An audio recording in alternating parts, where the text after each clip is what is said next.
combinations, though. Beautiful right hand. And the champ gets to him. We have 28 right here. This fight is also thundering in. Look at Crawford. 全民朋友们，大家好，欢迎观看本期视频，这里是解说阿飞。今天为大家带来的是一场次中量级的拳王争霸战。这场比赛发生于2020年11月14日，在美国的拉斯维加斯，由 WBO 次中量级拳王克劳福德主场迎战前拳王凯尔布鲁克。先来看一下双方资料对比。克劳福德33岁，身高1.73米，臂展1.78米。职业战绩36战全胜，其中有27次 KO 获胜。他目前是135磅、140磅以及147磅3个级别的世界拳王金腰带拥有者。本场比赛是他的第4次卫冕战。凯尔布鲁克34岁，身高1.75米，臂展1.75米。职业战绩39胜2负，其中有27次击倒获胜。他曾经是 IBF 次中量级前拳王，而且是英国历史上次中量级别中最优秀的拳王之一。这场比赛的赛前赔率为1比14，媒体和拳迷更为看好克劳福德。好了，话不多说，我们马上进入比赛。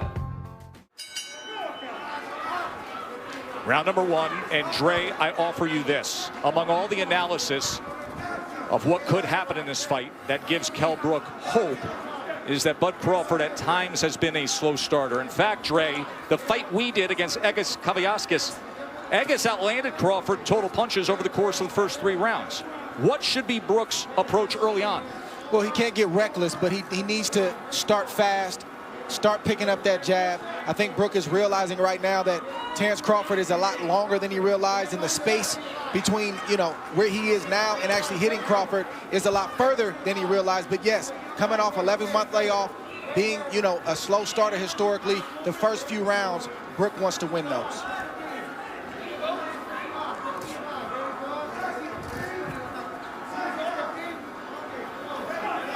But it looks like Brook is playing Crawford's game now. He's watching, he's studying, and I don't think he can outthink Crawford. He's got to start to let those hands go as he comes behind that left hand. See, Brook thing is timing. That's his thing. He wants to time Crawford on the way in. Brook also has a great jab, a sharp jab, a strong jab.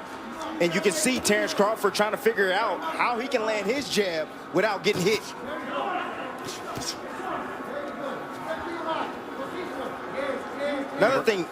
Another thing, Crawford typically comes out in the southpaw stance, but he came out in the right-handed stance, probably to confuse Kell Brook.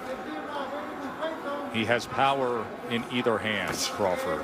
He has finished guys, whether it is orthodox or southpaw, but in recent years, we have seen plenty of Crawford, mostly in the southpaw stance, and wildly effective in doing so.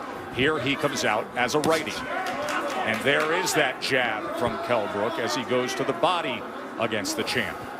Brook jabbing extremely well right now, not just to the head, but as you just saw, also to the body. There he throws the right hand behind it. Brook has a brilliant 1-2. It's automatic. It's his favorite combination, but his jab right now is landing. He just scored with it accurately upstairs against Crawford. And that's what it's about. It's about breaking the timing and the rhythm of Terence Crawford.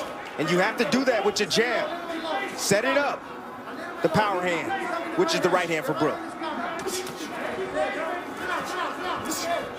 Crawford looking to close that gap as he goes southpaw for a moment, doubles up the right-hand jab, and then comes with a left. Good exchange here as he switches back to righty. Fascinating first round. Gonna take a short break. Back ringside here for round number 2 of our welterweight championship fight.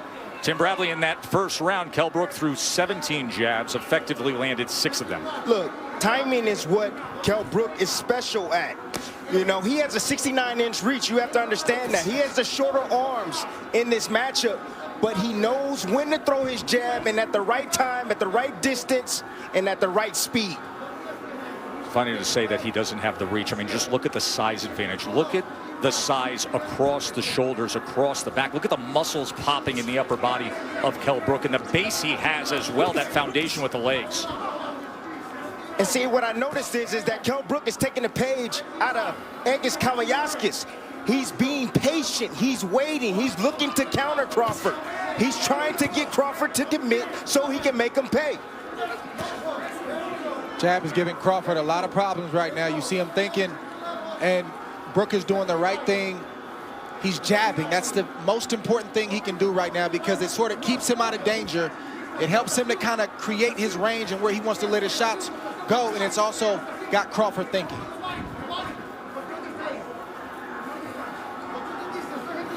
The fight's going to get interesting if Crawford is able to make adjustments. I've seen Brook have a great plan A. He's got a great boxing ability, but when fights get deep and there's time to make adjustments, like in the Spence fight, I don't see him make that adjustment. We've seen Crawford do it in the past. He's going to have to do it right now because plan A, Brook has the advantage. Spence fight happened in May of 2017. That was the last time Brook fought at this 147-pound limit. He was fighting brilliantly, and then Spence got to him with the power and scored an 11th round TKO with a broken left orbital bone suffered. You also want to see how Brook takes the shots of Crawford as he starts to land clean, flush shots.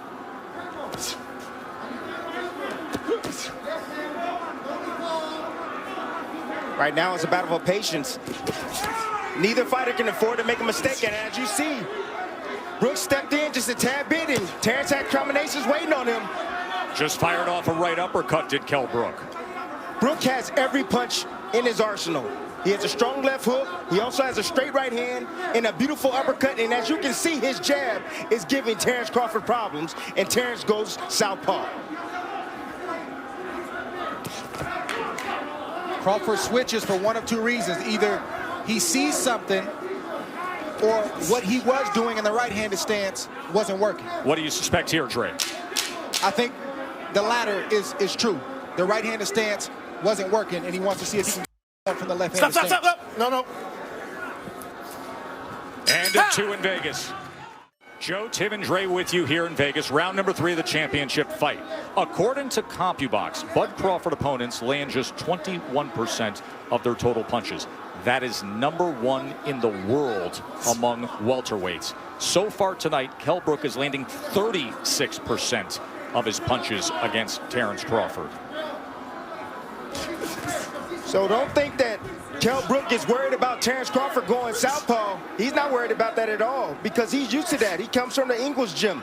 He's used to seeing switch hitters in his gym, guys that switch from orthodox to southpaw. It's nothing to him.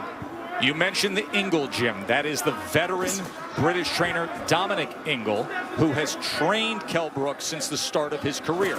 But Ingle opted out of this world title fight due to COVID concerns because Kell Brook trains in the Canary Islands for training camp.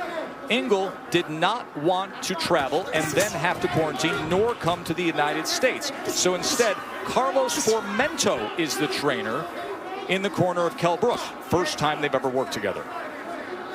I'll tell you one thing that the southpaw stance has done. It's taken the jab away from Kell Brook. You see he's not landing his jab consistently anymore.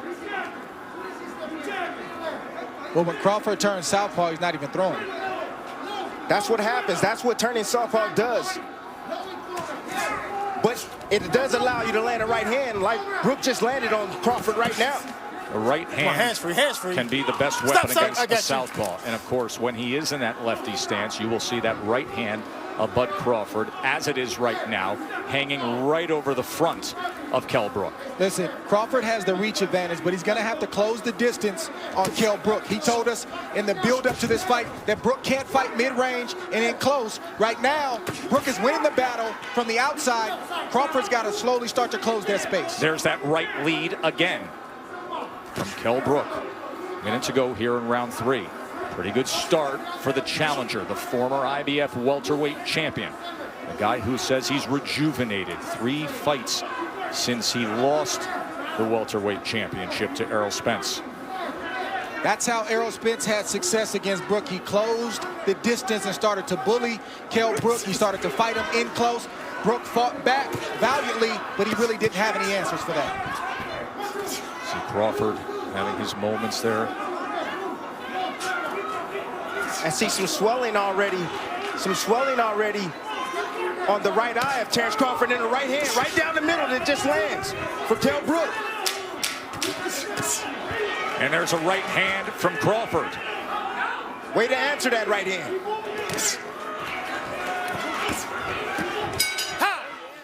In the sport, Shakur Stevenson saying he expects his good friend Terrence Bud Crawford to pick up the pace here. CompuBox has Kell Brook 24 of 99 punches, Crawford 25 of 93. Shakur Stevenson will fight December 12th in this ring against Toka Khan Cleary. Shakur, the recent featherweight champion, now contending at 130 pounds, looking for a showdown for a belt here. Round number 4. Crawford has to continue to get his lead foot outside the lead foot of Brook to have success with his offense. That will put him in a safe position to let his combinations go. Beautiful right hand. And the champ gets to him. Get over here. Just like that. Get over here. Terrence Bud Crawford hits the 6, gas. 7, 8. Come to me. Come to me. You all right? Yeah. Give you a chance. One of the best closers in the game. 27 knockouts in his career. Do we have 28 right here? This fight is also Thundering in. Look at Crawford. Vicious attack to close it. No. And he stares him down. Okay. No. Hey. With his family. Like a jab, like a right hook, right on the money, right on the button. And you see the legs right there of Brook as he wobbled back to that corner. Nice finish up right here, combination from Terrence Bud Crawford. You know, sometimes your opponent can do the work for you. As you can see, Kell Brook was moving forward. He shot a jab out there. Crawford timed it over the top with a nice, short, I would say jab, hook, jab, hook type. That's the first knockdown. Remember, the ropes held him up. Boom. And you know, that shot wasn't even on the chin. That shot was right on the eye, and it had that type of effect on Kell Brook. That shows you what type of devastating punching power Terrence Bud Crawford possesses. And then how he finishes. And Dre, he gets that look in his eyes. At this point, the fight was as good as done because Terrence Crawford is one of the best finishers in the game. You can't be hurt like that against Crawford, especially knowing that he had a slow start. He wants to come in here and prove a point and remind everybody why he's atop that list, and that's how you do it. Once again, to your point, Tim, it's not a 3 or 4 round fight. It's a 12-round fight or less. And I wanted to see the reaction from Kell Brook once Terrence Crawford landed a clean shot and we got our answer. And Terrence finished the fight like he typically does when he gets a fighter hurt. In brutal fashion, Tony Weeks got in there just in time because things were about to get ugly. And Dre, did you see the technical knockout, and still WBO welterweight champion of the world, Terrence Bud Crawford.